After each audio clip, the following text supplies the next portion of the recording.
What's up, man? Fuck, nice to finally chat with you live. I know, right? Like we have corresponded. I was going back through my DMs on Instagram, and you like wrote me a long time ago. And then my friend Dave Martin reached out. This guy loves you, man. He talks about keto clarity, and it's like, what? I know this guy. Yeah, you got me started on this whole on the whole keto journey. I remember it was I think 7 years ago, and my brother. I was sitting in the kitchen, and my brother's like, he's a special forces operator in Canada, and he does a lot of triathlons. And he's like, man, a lot of these athletes are switching over to high fat for performance and all that, for a better fuel tank.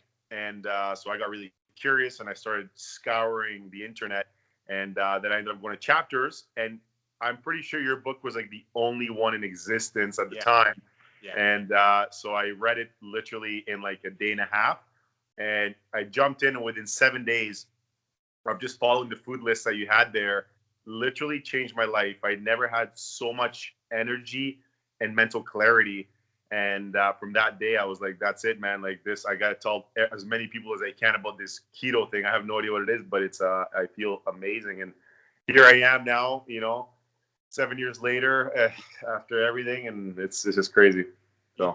And you're doing it. Yeah, I remember when you reached out. You have a very interesting habit. I think it makes you stand out, and maybe that's why you do it. You prefer to send video messages instead of typing out a message. Some people do that.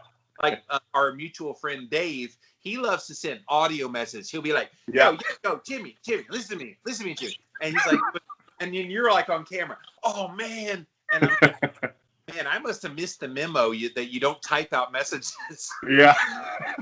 It's more personal, and it's one of those things that WISK is my brand, but the brand is, it's me, right? And I figure, well, I have nothing to hide.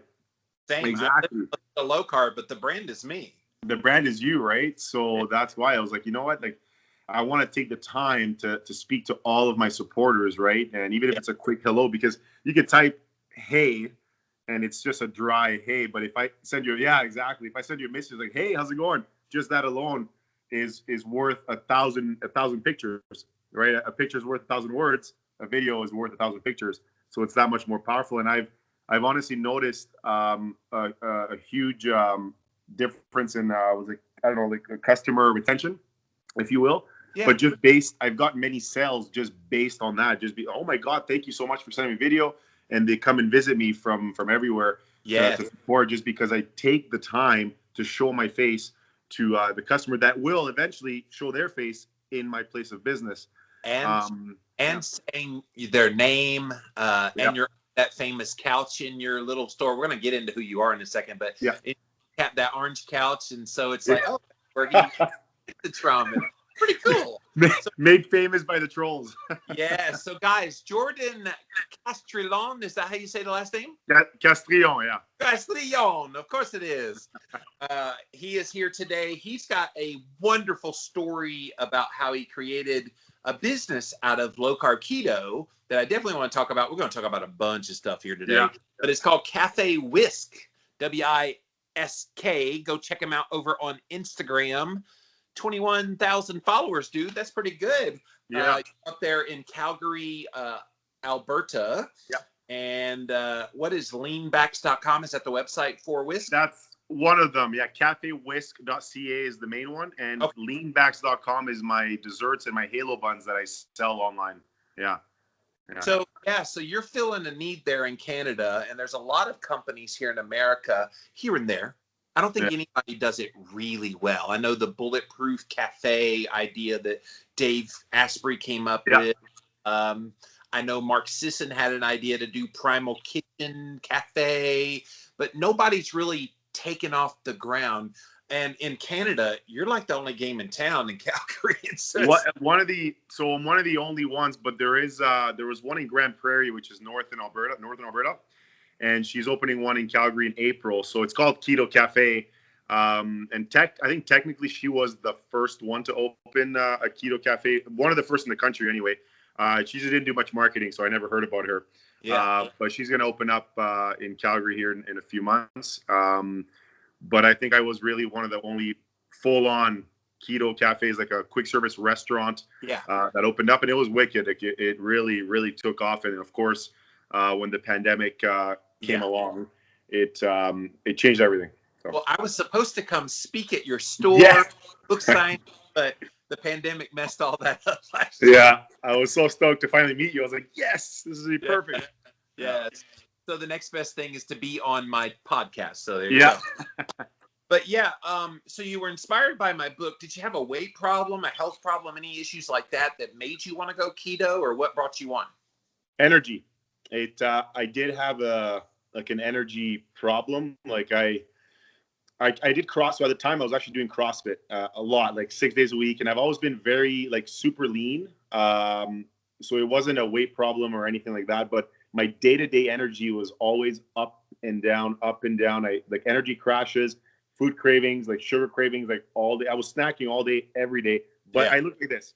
I'm very lean, but that didn't matter because I was just constantly like, I needed sugar, bread, cookies, and I was napping every day. I would have a nap every day, which is like, it's awful. And so when my brother told me about it, I said, holy, like basically infinite energy is how I looked at it. And I was like, I want that. And like I said, in 7 days, it was truly like a euphoric feeling at work. It was actually at work one day at a buddy. My buddy's a contractor. And I had been doing like hardcore, like 300 grams of fat a day. I think it was under 10 net carbs and about 100 grams of protein. So I was going like hard. And I was testing my blood ketone levels too, just to keep track to see. And I woke up one morning and I was feeling really good. My mood was another thing. My mood used to be a lot of swings in my mood. And I noticed immediately I was just always in a good mood. I was feeling great. My mind was clear. And I went to work and I was scraping paint off of a brick wall. That was the job that day.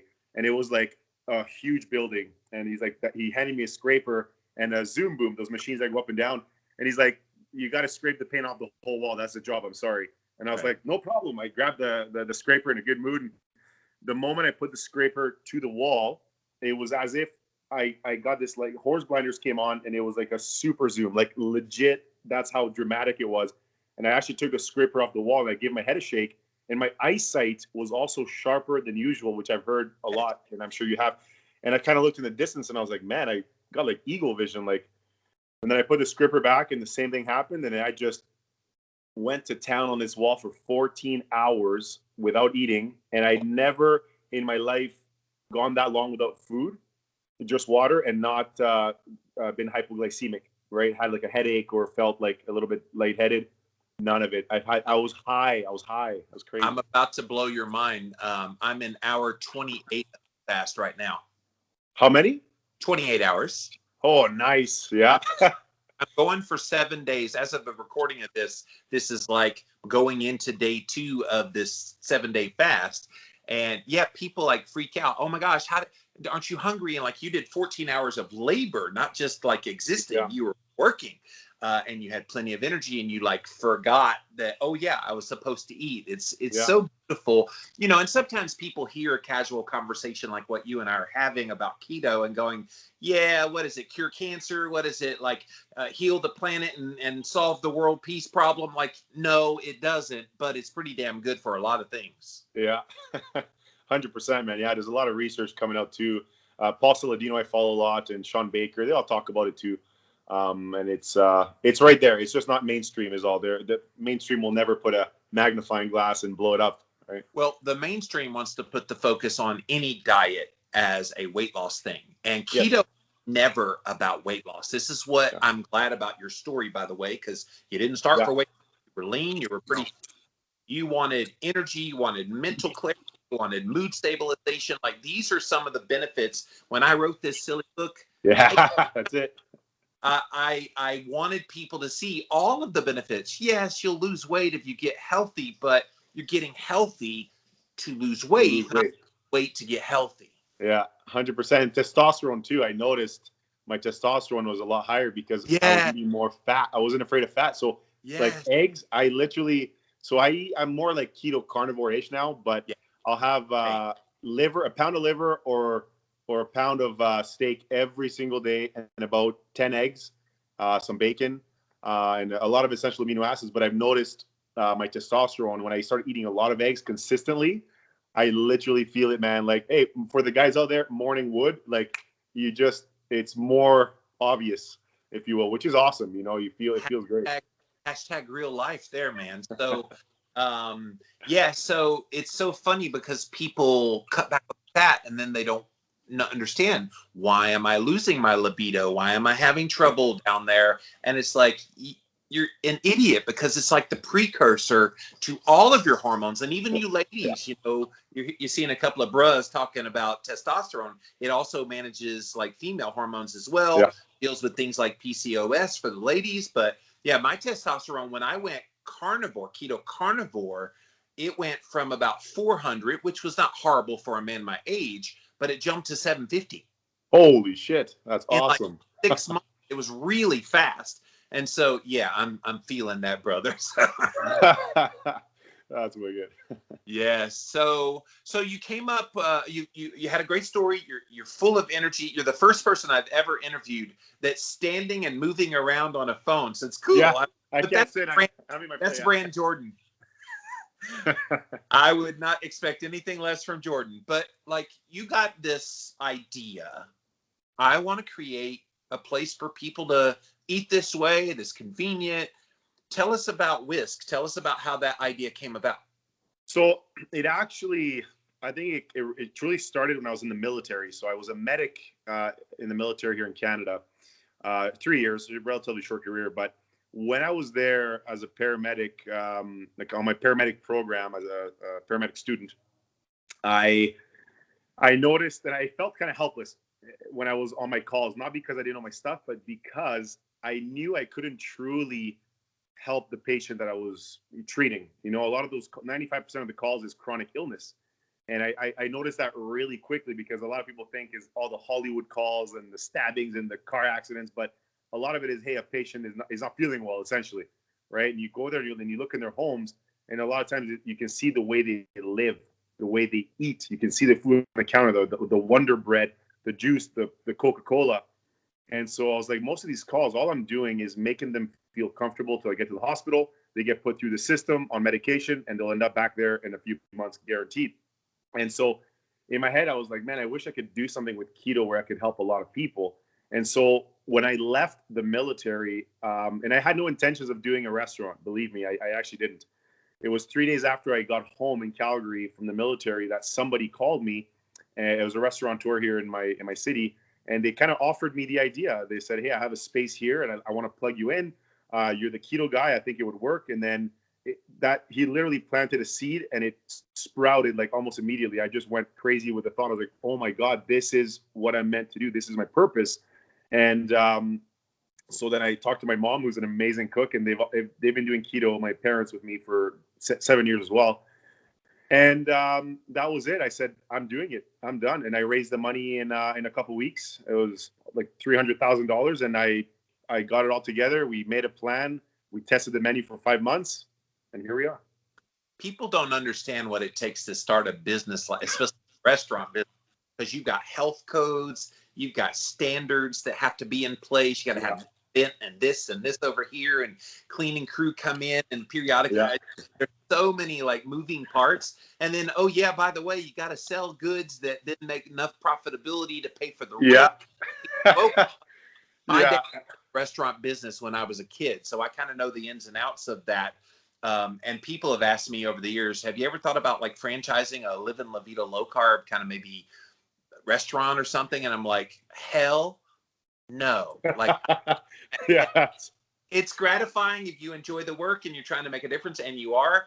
But for me, I just see red tape after red tape after red tape, and I just don't need that headache in my life. Trust me, it's one of those things I realized quickly. It doesn't matter how good your food is, your product. Yes. You have to know how to run a business. Yes. And taxes are a bitch. I'll tell you that right now. That'll make you up. But then you to a brand new wrinkle last year when this nasty virus thing came out. And unfortunately, when it hit businesses just like yours the hardest. And is even still hitting businesses like yours. And when they tried to reopen, at least here in America, I'm sure it was the same way in Canada, they made you have all this plexiglass everywhere. You had to set up like little stickers on the ground, keep people apart. You had to Fuck that. I didn't do any of that, man. Hell no. I'm getting there. Okay. I know you're anxious to talk. I want to set it up for people. So this is what we're trying to mandate people to do with their businesses. And then they force them to shut down. And then you can come back. But with these limitations, it's like, how is a small business supposed to survive all of that? So what have you done to survive it? So I'm no circus monkey. I'm not jumping through no hoops. I saw this coming from afar. So back in March, when they announced it, the shutdown and everything, I could see the writing on the wall. I knew this was not about our health. I knew this was about something far greater. And I think a lot of people might think, oh, conspiracy. But when you look at everything now, a year later, it's quite clear that this is not about health. So I saw that coming, and I said, I'm going to turn it from a restaurant into a bakery, a takeout and delivery bakery only. So I got rid of all my seating. I cut the menu down by 66% essentially at that point. So I got rid of all the paninis. We had soups. I got rid of the soups. I literally kept only my desserts, my famous leanbacks, those little buttercream filled pastries I make. And I looked at my numbers too to see what sold the most. And sure enough, it was the dessert. So I said, okay, guys, we're going to take a risk, but we're going to go with we're going to become like a dessert bakery, a keto dessert bakery. And that is literally it. So I switched the concept. I shut down for a week just to kind of regroup. Yeah. I had a website made, the Cafe WISK website, the whole ordering online. And then in the summer, I invented the world's lightest keto burger bun. It is literally the lightest. It's unbelievable. It's nice and dry. It's like a croissant on the inside texture. And it took off. Those two things, my desserts and the buns, took off. And I literally made a business just out of those two items, the brand. So I'm curious, what sweetener do you use in your product? That's controversial, allulose, sucralose versus stick and erythritol blend. What do you use? I only use liquid monk fruit and pure erythritol. That's okay. Good. Yeah. And that's another popular blend, the erythritol monk fruit. And they always work in symbiosis. You get the nice mouthfeel. It's not so much erythritol. You get that cooling sensation. It's a cool little combo. Well, cool. So has it been going well since you shifted your business model? And how unfortunate you had to do that, but good for you as a businessman, bending what you had to do to stay viable. Yeah, it literally changing the concept saved my business. It really did, because it was kind of a blessing in disguise, to be honest, because a restaurant has very, very small margins. Yes. They were really not that good. So when I turned it into a bakery, and not to toot my own horn or anything, but in the summer alone, we brought in $60,000 in profit just from buns and our desserts. Wow. That was better. Those 2 months were better than the entire previous year as a restaurant. Like, yes. It was. So when I looked at that, I was like, holy shit, like, this is unbelievable. Well, and you had to cut some labor costs because you no longer needed servers. Yes. Well, I never had servers. We never had servers because from the beginning, my concept was very flexible. It was, you could sit down, but everything was set up. So we pre-made all the paninis in the evening before or in the morning. So literally you would say, hey, can I have the hamburgini? So I would literally unwrap it, put it on the panini press. 3 minutes later, it's ready. You can pack it to go, or you can put it on a plate. I would call a name. They'd come grab it, eat it at the table. When they're done, they return the plate. I'd go put it in the dishwasher. So we did have more people, but it wasn't right. We didn't have servers. No. You cut your menu by 2/3, so a lot of the sous chefs weren't needed anymore. We didn't even have sous. I was me. Yeah, no. I didn't hire. It was my parents, my mom, my dad, myself, my ex-business partner. Yes. And I had 2 employees as well at the time, and that was it. But no chefs. I didn't want any professional cooks, because the whole concept in my head is I'm not going to be changing the menu. It's a fixed menu. We're going to do something. We're going to have a few items, but they're going to be done extremely well. They're going to be mastered and perfected. And that's why I picked the fixed menu, because you go to McDonald's, they've had the Big Mac since the beginning of time, right? Imagine if every week they try to do a different flavor, it would never be consistent. And consistency with food is super important. Subway is disgusting. I hate Subway. But when you go there, you know exactly what you're going to get. I'm going to get the ham or the meatball one. It tastes exactly the same. And consistency, I know, is super important. I watched the documentary film on McDonald's, how it was founded and how Ray Kroc stole it from them. And that was they were building that. Have you seen the documentary? Yeah. I saw the movie, The Founder. Yeah. Michael Keaton, I think, was the main character, Ray Kroc. Yeah. Go watch it, guys. It was a good movie. But really good. How they had those standards in place, or at least Ray Kroc was trying to apply those standards, and all these franchisees is like, well, we added tacos to the menu. Well, we had, Mexican night. It's like, no, standards are in place because we want everyone that goes to a McDonald's to know they're in McDonald's, not McDonald's Mexican, McDonald's Italian. Yeah. Be who you are. Yeah. Well, good. So business is doing well, and you're still having to play a little bit of the game. Have any of the authorities kind of come and said, okay, you need to shut down? Like, how's that going? No, not shut down. The only thing that if you go on my Instagram, you'll see one of my latest videos. I got a fine for not wearing a mask inside my own business. So a lot of people called AHS on me, the Alberta Health Services, because I don't wear a mask. I will not. I have an exemption, but regardless, even if I didn't, I have every right not to wear a mask. Now, AHS had required me to put a plexiglass right at the payment station in order for me not to wear a mask. That's all they wanted. And you can see it if you watch my videos. It's the tiniest little piece of glass. It's ridiculous. But I sent them a picture, and they said, fantastic, that is satisfactory, and it makes sense for your situation. And it's hilarious. It's like looking at my kitchen here, and if I had a tiny little plexiglass there, and they're happy with that. I'm like, that just further. Like the virus can't jump over it. Yeah. And I'll put a picture of my story of the little magic glass thing that I wrote. I'm sarcastic, so obviously.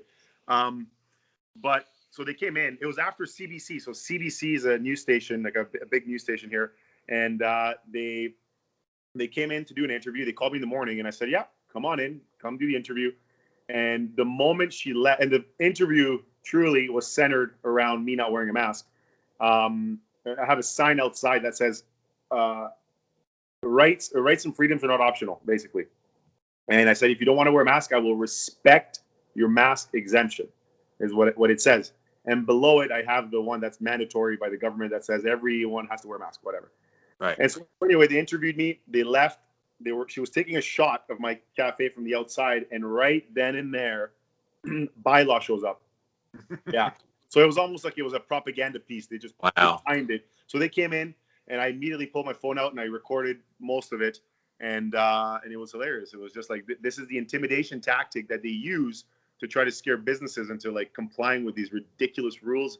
And so, and that went kind of semi-viral. I think it has almost 10,000 views. And then Rebel Media came, and it was crazy. I mean, you as a small business owner, that's your terrain. Like, you're the dictator of what happens on that property. Yeah. Why would they have any say in what you do in your business if you choose to let people come in with or without a mask and the customers are fine with that? Like, I don't understand this whole compelling a business owner to do something that they themselves don't want to do. I mean, I suppose they're gonna make the claim, oh, it's for public health, but people make choices. You as a business owner make the choice. You want to be open and not wear a mask. The customers that come in, they understand that's what you do. They can walk in, see you with no mask on, and walk back out. Are they doing it in mass when they come in your store? So some people have walked in and they kind of they miss the sign somehow. It's right at head level, but they miss it. They come in, they see me not wearing a mask, and then some people have they shake their head and they walk out, and I'm like, I don't care. Walk out. It's you don't have to shop here. But at this point now, I think I'd say 90% of people don't wear a mask because they know who I am. Or they come in and I gauge them, and I'm like, if you take your mask off, it's cool. And they're like, oh, thank God, this is so stupid and blah, blah, blah. So I have these conversations every single day, which it honestly gives me hope because I realize that most people don't wear them because they believe in them because they don't work. The science is clear on that. But they do it out of fear. They do it out of fear that they don't want to be shamed or they don't want to get a fine from bylaw that might be standing outside waiting. I don't know. Well, and in Canada, you guys have, it was freaky when I saw this. You guys have these camps set up that if you, right? There's like a quarantine camp. They're hotels. Okay. They're using hotels, yeah. They But can, yeah, it's pretty fucked up still. but you're basically put in a prison if you have a positive test. Like you can't like quarantine at home. It was weird. Like when I started reading. Yeah, the way it really happened, like if you test positive here, you quarantine at home. It's when you're traveling. Yeah. So international travel it is when you come back, but you don't have to. There's a guy on Instagram named Chris Sky, and he's a fighter. But he came back from like Turkey or Istanbul or something, and he recorded the entire thing in a Canadian airport, and he said, "I refuse your stupid test. I'm not taking it. I don't have to, according to Section 6 and Section 14.1 of the Charter of Rights. I don't have to quarantine. I don't have to take your test. I'm going to go home." And so all they did was give him a fine, and he walked right out of the airport and went home. So it's not mandatory, but they make it seem like you're going to go to jail if you don't get the test and you don't quarantine, but it's not true. They can't violate the Charter of Rights like that. They can't do that anywhere. And part of the problem is they're doing the PCR test still. Now, they lower the number of replications. Now, it used to be 35 to 45. Now it's closer to what it should be. But like we know that PCR test has a lot of false positives. Like I see in the NBA here, where you guys have Toronto Raptors, they make them, take these tests, and like you randomly see some player, oh, they got tested positive, and it's like, are we sure? Like, you replicate the test, and it's like negative. It's like, okay, they had to miss few games. It's just maddening that we're using this test that was never meant to test for the presence of SARS-CoV-2. It was never meant that. No. Yet here we are using that test to then like dictate what people do with their lives. It's just, I hope it's over soon, dude. I really do. It has to, because the more that these elites push their plan, the more people wake up, because the more inconsistencies you see, right? And that's what I keep telling people is the more, some people are asleep, a lot of people. Some people wake up when you whisper. Some people wake up when you give them a shake, and some people you got to like slap them or scream. Yeah, exactly. So the more they push, more people are going to be waking up. The threshold, everyone has a different threshold for like, oh, okay, I see it now. That right there, that was it for me. That now I get it. All these things make sense. So we, in a sense, have to let it play out, unfortunately. To a degree, I think. And our mutual friend, Dave Martin, when he was on my podcast last year, he's like, I put a mask on at first, and then I was having trouble breathing, and he like rips it off and F this bullshit. I'm gonna just like, and he started, searching and looking for people. That's how you kind of found him. He started talking to the comedian, and so he kind of used his craft to now get messages out there, and that's how I found him as well. It's just so many people are waking up at different stages. He was on it early. I was pretty much skeptical early, being in the health world. I'm like, why aren't they talking about immune health? Why aren't they talking about real food?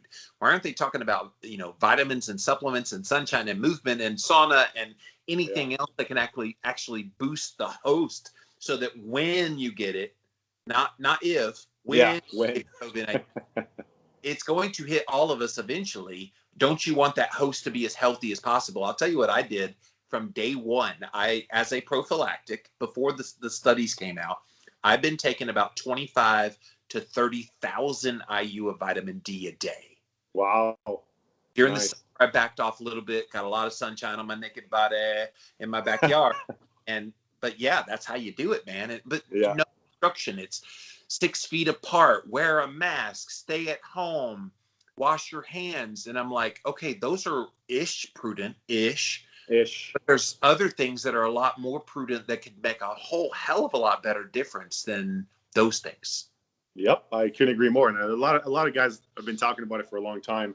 I'm sure guys you follow, again, Paul Saladino, Sean Baker, Mike Mutzel, they've been talking about it for eons. You know what I mean? But they're considered quacks, right, for saying these things. That now the science is catching up. Now you see these studies coming out on vitamin D deficiency and the outcomes, right, with COVID. So, and that's why I knew right from the get-go, it's all fear-based. That's all you hear is fear, fear, fear, fear. So, well, and if anything is positive out of this craziness we've gone through the past year, it has to be an indictment on the mainstream medical world. Like all of the advice they've given us to be healthy, and even the USDA here in America and the equivalent there in Canada promoting these dietary guidelines. It's like, okay, you want to know why people are succumbing to this?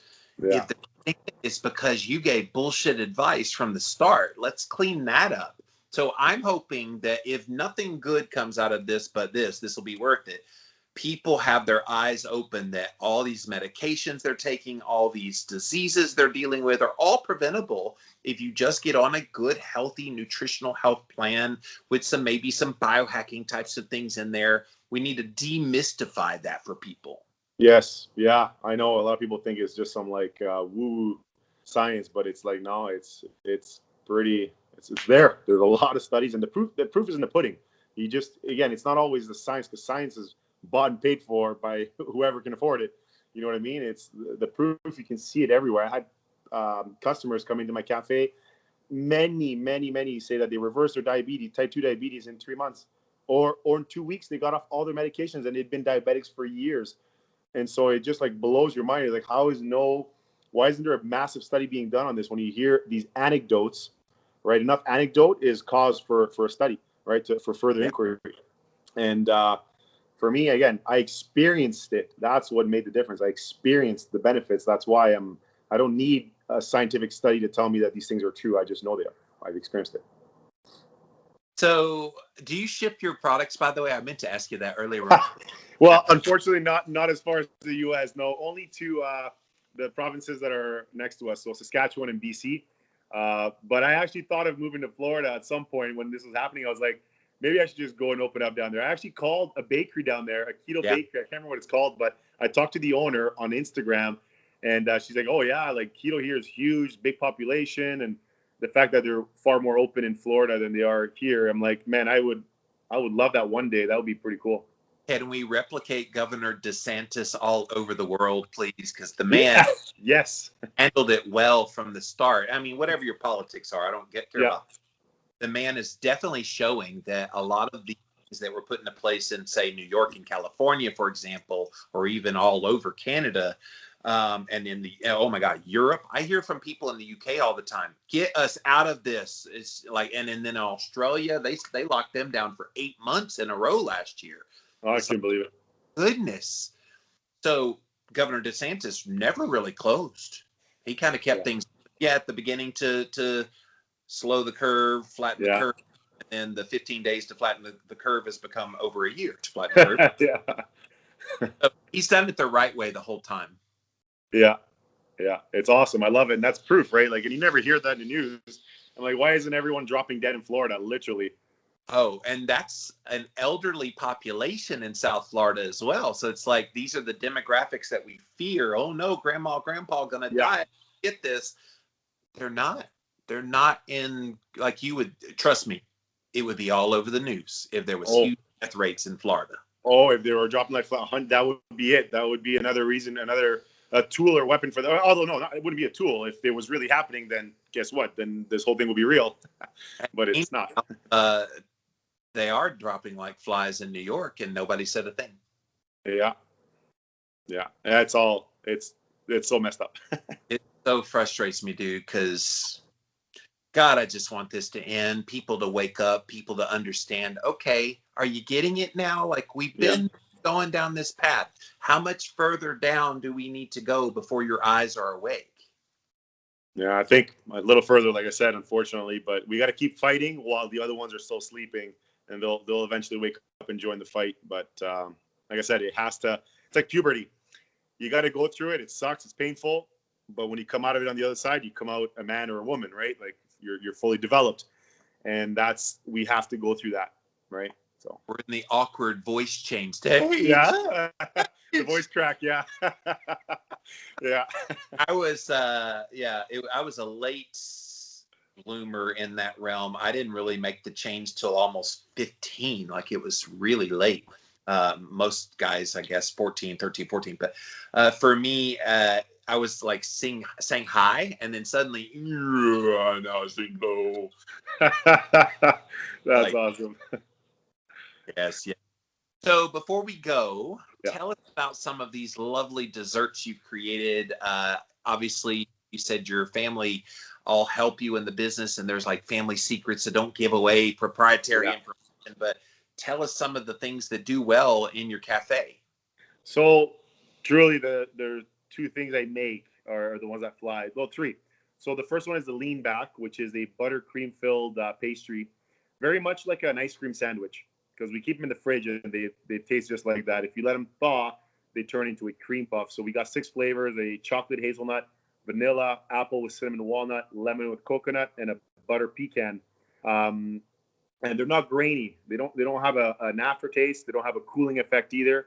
We found ways to dissolve the erythritol that it works really well. So that is probably the most popular item. The Halo bun also flies off the shelves. People love it. Like, unbun it's all over the world, but unbun is like moist and wet and dense. Right. Ours are the complete opposite. They're light, fluffy, dry. So those two things, definitely. I got lucky because I'm not a baker. I truly am not a baker. It was a secret that I stumbled upon. It was by mistake. And I was like, oh, look, I guess it worked in our favor. And so that went that way. My mom makes soups as well. She is an unbelievable cook. So we do a bunch of soups as well, from chicken bone broth base. We use really like high quality pasture raised chickens from a local farm here. They're one of the best farms, I think, in the world, like ranches. So that's basically the three things: the desserts, the buns, and the soups. Yeah. And we carry stuff from a buddy of mine, Poco Loco, in Edmonton, the city, the capital of Alberta, right, just north of us. And he's amazing. His product, we carry pretty much everything else from him: the tortillas, tortilla chips, Nanaimo cups, peanut butter cups, frozen tortillas. They do all of it. So it's a pretty good setup right now. Yeah. Do you ever test your blood sugar or other kind of biomarkers with your products? Yes, we have. So when we did our tastings, especially, we had a lot of type 1 diabetics that came to the tastings, and they have those continuous, like the CGMs. And it's amazing. They went through the entire menu. The menu was a lot bigger before with the paninis and all that. Oh, there you go. Yeah. I do want to try one eventually. That'd be a fun experiment.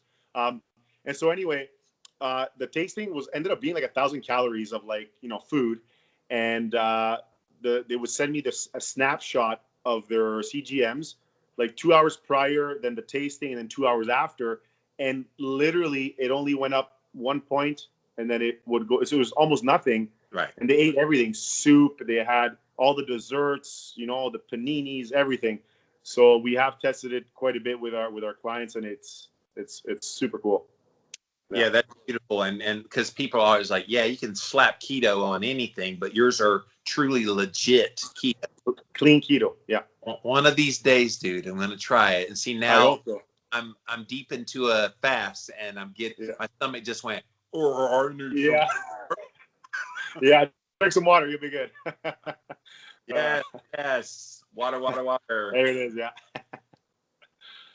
Well, dude, you are amazing. Go check him out, you guys. Cafe WISK over on Instagram. Go follow him and see all of his journey. And you don't hold back either. It's one of the reasons I wanted to connect with you. It's like, I like people that are bold in their beliefs, even if I don't always agree with them. I think it's good to have people that know what they believe and why they believe it and aren't afraid to articulate it. That's become less and less common these days. 100%, man. Like, and people will see on my Instagram, I get trolled a lot, of course, because of my opinion, but I troll my trolls. I put them on blast. I don't care. Literally all of them are video. Yeah. Again, you have to, right? When I say something, when I have my opinion, I'm not afraid to show my face. I'm not going to hide, in a sense, behind my phone, right? This is as much as I can do to show people, right? There it is. Yeah. Oh, so that's the lean backs. Yeah, that's how we make them. Yeah, that one was a lot of fun. Cool. I was like, I saw my book there. Cool. Yeah. Of course, I had to. Well, dude, you are amazing. Thank you for being here today. Jordan, guys, go check him out. And we'll see you again. We'll see you around the web, man. Absolutely. 100%.